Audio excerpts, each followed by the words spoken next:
Video. അപ്പോൾ ഇന്നത്തെ video ഞാൻ ശരിക്കും എടുക്കണമെന്ന് വിചാരിച്ചു, പക്ഷെ പെട്ടെന്നാണ് എടുക്കണം തോന്നി.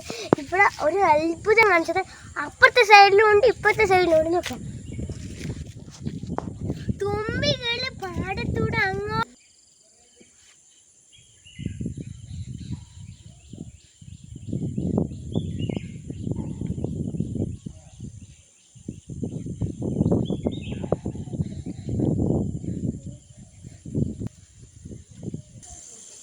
നിങ്ങൾക്ക് കാണുന്നുണ്ടോന്നൊന്നും അറിയില്ല. എല്ലാ സൈഡിലും നോക്കിയാലും പാടത്തോട് ഇങ്ങനെ തുമ്പികൾ ഫുള്ള് അങ്ങോട്ടും ഇങ്ങോട്ടും പോകുന്നു. ആ സൈഡിലും ഈ സൈഡിലും ഞാൻ കണ്ടു. എങ്കിലും ഞാൻ കാണുന്നു. നല്ല രസമാണ്. പക്ഷെ അത് അങ്ങോട്ടാണ്.